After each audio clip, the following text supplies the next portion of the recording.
back, ladies and gentlemen, into the CIO Council Virtual Summit. It is my real pleasure to have to announce you the next speaker, which is Dr. John McCarthy, which holds a PhD in cybersecurity, and he's actually representing the British Computer Society IT Leaders Forum. This association, it's a sort of CIO council in Romania, but they as far as I know, they have more than not only the CIOs.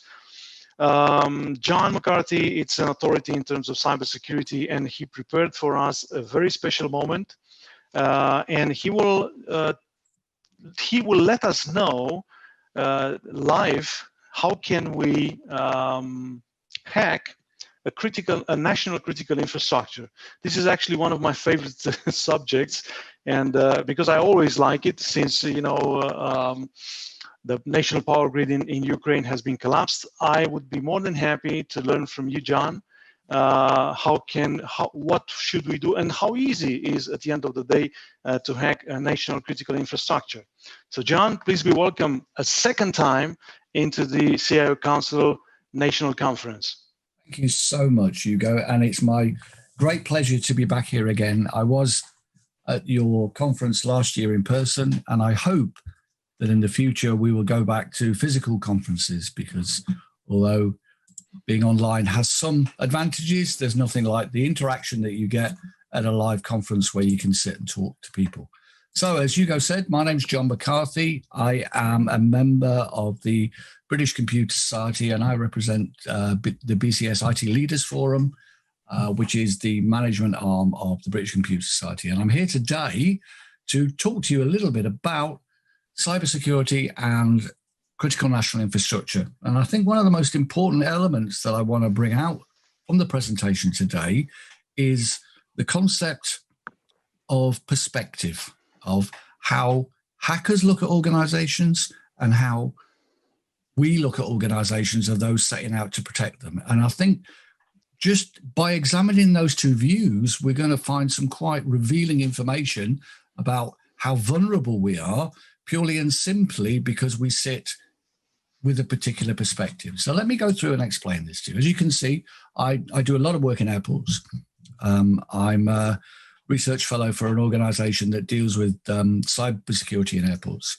And so this demonstration is in and around airports. But first, let's just talk about some background. And I think we're already aware of this, that cybersecurity is one of the great challenges that faces us today. It is increasing, and it's very difficult for us as people who defend against these sorts of attacks to be in a position to constantly protect ourselves, because there's an ever-changing landscape out there. So let's have a look at what we're going to do today. We're going to demonstrate a range of hacking techniques, and we're going to look at those in a film where I'm going to stop and pause and explain to you about each stage of that film, so you have an understanding about what's actually happening.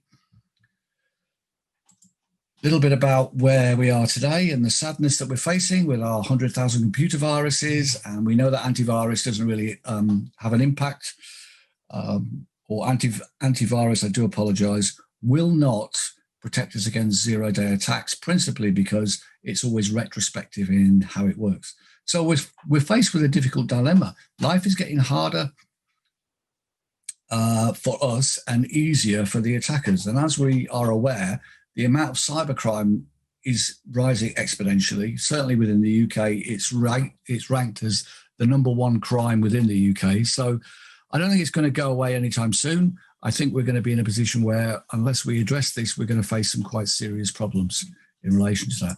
And that's principally because we now have an interconnected world. If we think about ourselves, if we go back to 2012, where we had 8.7 billion connected devices, we're now, with the Internet of Things, we've got 50 billion devices connected this year. And that means that the amount of opportunities for people who do positive and negative stuff is a huge amount. And we have to be really careful that we are aware of the total levels of interconnectivity that we have in our environments. And I say that because I want people to be aware of what is often a controversial fact in the sense that all networks are ultimately connected. Now, we might not view that on a commercial basis. We might believe that another network is over here and B network is over there, and I'll look after mine and I'll look after yours. But I think we really have to step beyond those sorts of boundaries and start looking at how we look at the entire ecosystem as a way of trying to solve this problem. We are faced with the cyber reality. And that cyber reality is that cyberspace has become the fifth domain of warfare. And if you go to any of the large military organizations, you will be completely aware that that is actually true. Something's just happened to my slides there. Not sure what's going on at the moment. Hugo, can you still see my slides? Yeah, absolutely, sure. Okay, no, my screen's just gone a little blank. I just want to make sure that everything's working. Yeah. So, and of course, that we know that some of the most prolific hackers in the world are, in fact, state governments. We've been spying on each other since time began. And so we are in a situation where there are lots of different actors out there who are going to cause us all sorts of problems.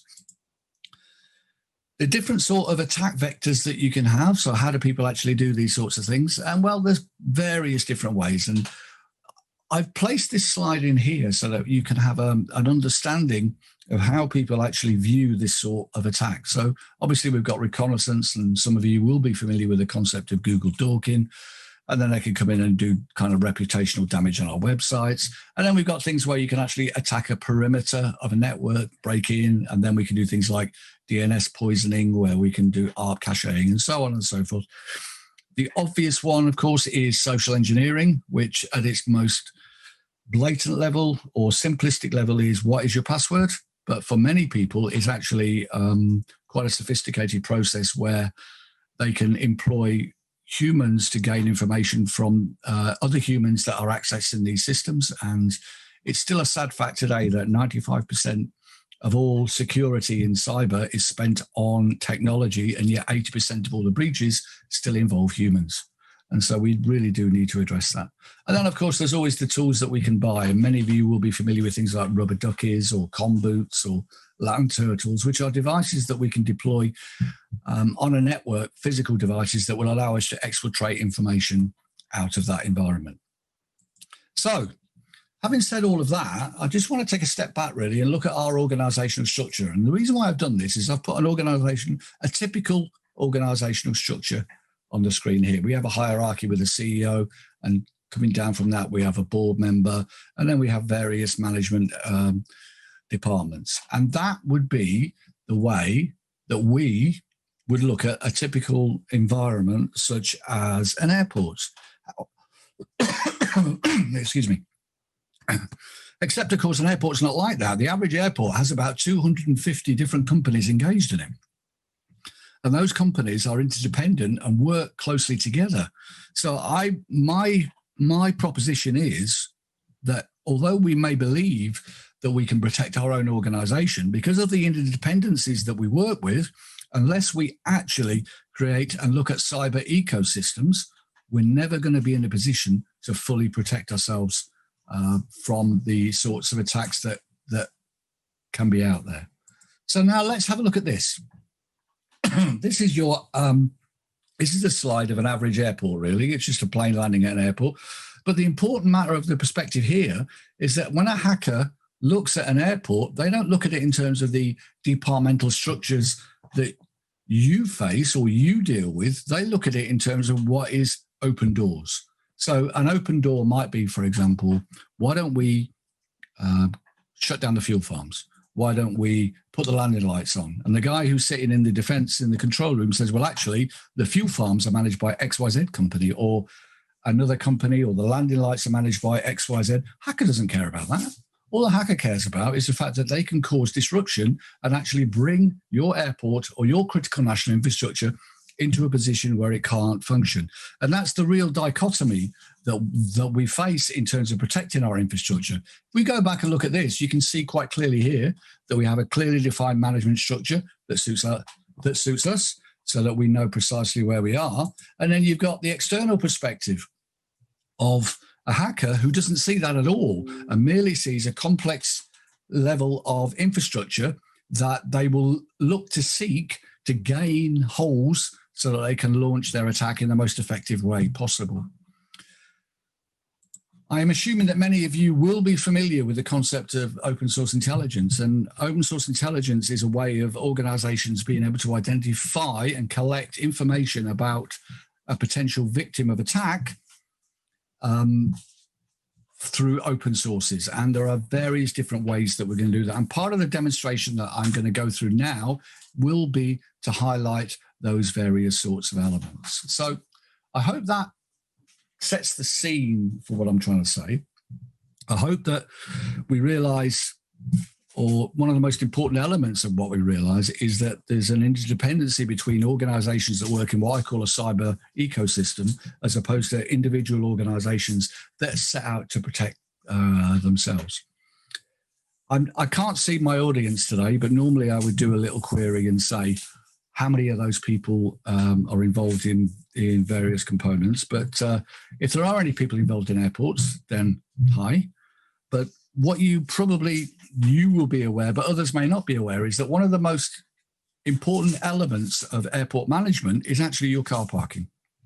And car parking is a critical element because it's one of the principal revenue generation mechanisms for that airport. So you can often find that a large airport will gain 35 to 40% of its entire revenue stream will come from airport parking. Now, you would think that within that scenario that they would put adequate protections in place in order to look at that. And I'm going to show you now through a film. I'm just going to stop sharing my screen for a moment, like that. And I'm now going to bring up a film, which I'm hoping will allow you to be able to see a little bit more. Please bear with me.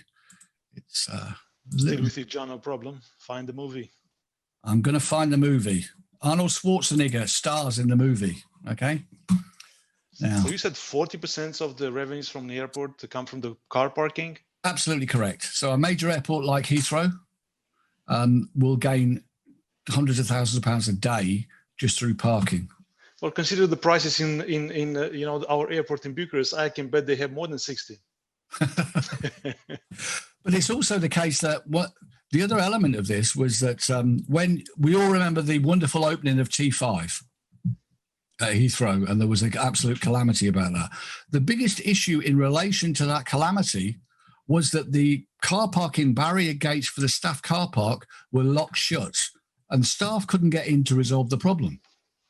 So you could argue that a really effective way of shutting down that airport is not to attack the airport, but to attack the infrastructure that sits around it and just simply lock the gates. And if you do that, you're going to cause all sorts of problems. So on that basis, let me just bring that up there. And now I've got to do this screen sharing thing. Let's see if I can find a way to do that. And then it's going to be, let me see, why is it not showing up on here? It's a green button, and you have to, if you have many windows up, and should be, you know. I have many windows up, and it's simply not showing at the moment. Let me just. It's not showing, but you have an arrow somewhere on the right, and you can scroll down, I think. Mm-hmm. Holistic approach. For some reason, it's honestly not showing. Let me see if I can do it again. Let's see if that works. These things are sent deliberately to put us into a moment of chaos. Romania CIO, screen one. It's really not there, honestly. It's crazy. It's been there all day, of course. So let me pop up with screen one like that. And if I do that, what do you see on screen one? Do you see my web page? Not yet. What if I do that? Okay. Do you see a? Yeah, I see the screen. Yeah, sure. And now looks, yeah, now looks the movie. Yeah, right. Okay, wonderful. Minor crisis averted. Okay, so let me give you a little bit of an example about what's happening, or a little explanation about what's happening on the screen in front of you, so that you get to have some idea. As Hugo said, he complains bitterly about the price of parking at airports, and many people do. And you can see how it could be such a wonderful revenue generator for an airport. But the principal way in which you would book your parking is you would go to an airport's website or something similar, and you would say, I am going to book my parking. And this is a demonstration of a parking system that you can see. Now, many airports will use an off-site parking system in order to be able to process the parking themselves. And they do that this way. So they'll click a link and you'll go through and you can see you have, I've just identified the server there as 10.2.2.2, and that will become obvious why we're doing that later. But at the moment, we're going to go through, we're going to pay our vast amounts of money to park for 3 days, and then we're going to go through and make our payments. That's something that I think 90% of the people in the room who are with you today would have done. Now, what we're going to do is that we're going to look at that particular process, and we're now going to identify the components involved in that process, and we're going to break those, and then we're going to do something really quite horrible if you're the airport and quite wonderful if you're the attacker.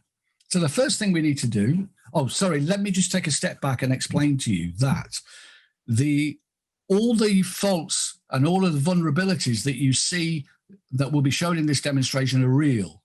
And what we did was we scanned global airports to find these things, and we did responsibly report to them that they had these issues and so on and so forth. So there was nothing where people were left vulnerable. But as you can see here, this airport I'm using a particular plugin. Can you see my mouse moving around, Hugo? Yeah? Okay, good. You'll see that we're using a particular plugin that identifies what content management system that we're using. And here it's come up with the fact that we're using WordPress.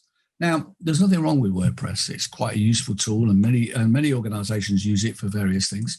However, the key to all of these content management systems is they must be kept up to date, and the plugins and components that are used within those need to be from a reputable source in order to make sure that they're secure. So what we've done is initially we've gone through, we've identified the version of WordPress that's there. Now, when this video was made, that was the current version of WordPress.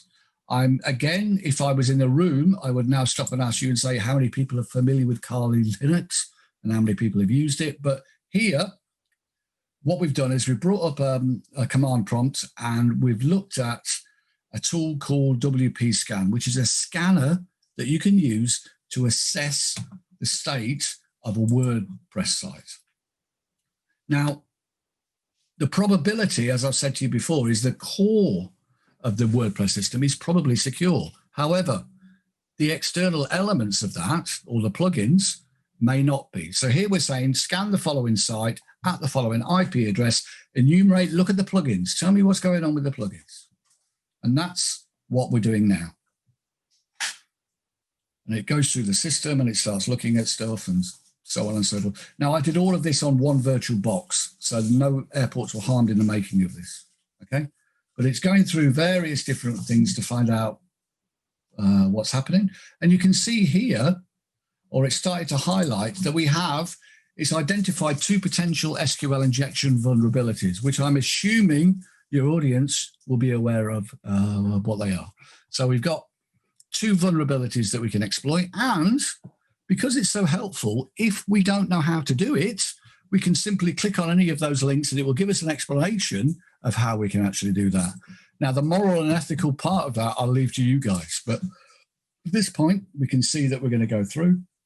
We're going to follow one of those links through here, I think, which is one of those up there, which is it, again, I would normally ask a question, is anyone familiar with Exploit DB, which is Google's database of hacking stuff and so on and so forth? So here we've got a WordPress vulnerability, and we're going to take some of that URL, and then we're going to undertake an SQL injection attack against the site that we've just seen.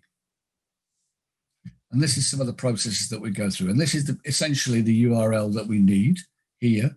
And then we just take the tail of that and we paste that against the IP address of the site that we've got. And we can see that we're going to do that now, I believe. Although I think I made a little box to put this up, and I did.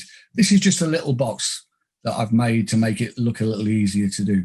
The important thing to remember here is that This was done in real time. Now, a hacker would spend hours and hours and hours and hours and hours doing this, because I've made some assumptions here that they're using default database names and tables, and they probably won't. So you would normally sit there questioning various components all the time until you came up with some form of answer that would make that work. So it's looking for the database. It's looking for a list of users within that database, and the columns that it's trying to identify are the user login and user password. So these are the key elements that we're trying to extract from this. When I execute that script, it's just going to run that script now. And it's going to go through and it's going to start looking to see what's available and which things we can actually get out of that. So the first thing it does is the injection script itself doesn't know what sort of database is there. So it's going to start looking for MySQL or Postgres or so on and so forth. And it's going to start going through all these sorts of things to do that. And that's principally what you see in the screen. You can see Microsoft SQL, Oracle, so on and so forth. And once it gets to that point, which shouldn't take too long,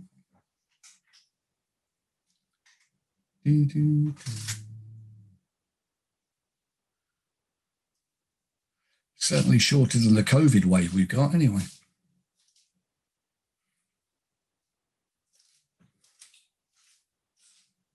So it's found out that it's a MySQL database, and it's running a particular sort of union query in order to extract that information. And you will see that information. You can see now the URL has 22 columns in the query, so it knows that it's accessed the database.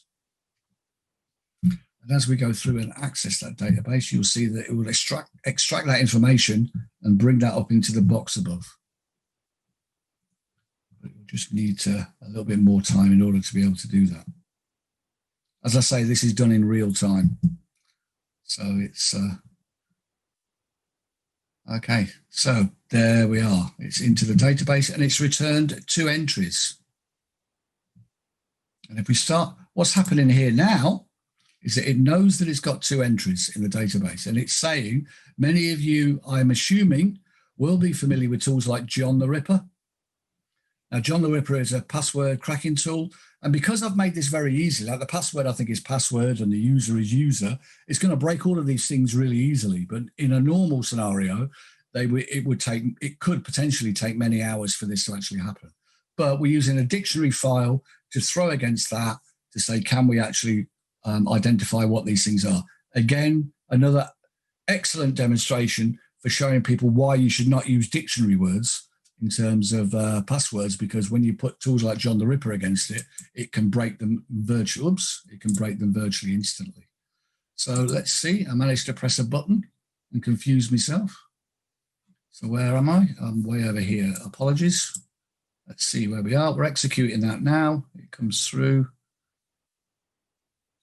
It just needs to catch up with itself. I do apologize. These live things, I feel more nervous doing it on Zoom than I do in the real world. It's crazy. In the real world, it's a lot easier to, right, let's just pop that forward there, right? Okay, so it's got its 2 entries. We know about that. And now it's going to go forward. And we're at the stage now where it's going through looking for the various components. And then as we extract that information, you can now probably, it's a little bit confusing, but you can see that the username is admin. Should never do that in a million years. And the password is password1. Now, to make it really difficult, I've made it a capital P. So, because obviously, you know, I'm really good at security here. But what have we actually achieved? Well, we've got a website that sits there with an airport that sits on that particular domain, you can see. And we've got another link here that runs off to our parking system. Now, our parking system is not generally managed by the airport, but by an external entity. Here, I've just got a blank server. I've created a blank server with an IP address of 10.10.10. And the reason why I'm doing that is that I want to demonstrate to you how easy it is to clone a website in real time. So I'm navigating to the root of the web directory, and then I've got a script in here that's going to say, go to the parking system, grab all the information off that parking system, and place it on my web server and do that in real time. And that's exactly what's going to happen now with that little script called AutoGet. Off it goes, it does that. When I refresh the screen behind me, which I'm about to do, you will see that that is now my parking system. This is not the parking system of the organization. I own this. So if we think about what's happening, I've got an airport website, I've got 2 parking systems, and I am now administrator of the airport website. So all I need to do now is change the URL on the airport website, and I've got access that I will now send them to my parking system. Now, if I send them to my parking system as opposed to the airport's one, in a large airport, can you imagine how much money a large airport's going to take on a daily basis? Or even if I did it for 5 hours or 6 hours or whatever, the potential to make tens of thousands of pounds is actually quite possible. What you're seeing at the moment on your screen is me actually going in and changing the 10.2.2 to actually go through to my particular parking system. So suddenly the airport has got no idea, but the system is now booking through me. Now, at this point, a lot depends on the size of the organization that's setting out to hack you. Some organizations will have their own payment processors in place where they would take your money, or some would actually just steal your credit card details and just use those and just take it as a post function. At that point, when you come, they could just extract that. It all depends on what they want to do and how they want to achieve that. But this is a demonstration of that happening now. So this is my parking system. I come through and I do that. I put all my details in there. I put a post up on there, and that's literally going to drop into my pocket and the way in which I would like to have that money. Now, just before we finish with this, I think, am I okay for time? Okay, but we are not okay. Okay, right. So let me just stop that there. Let me just recap by saying that an airport thought it had protected itself because its website doesn't matter.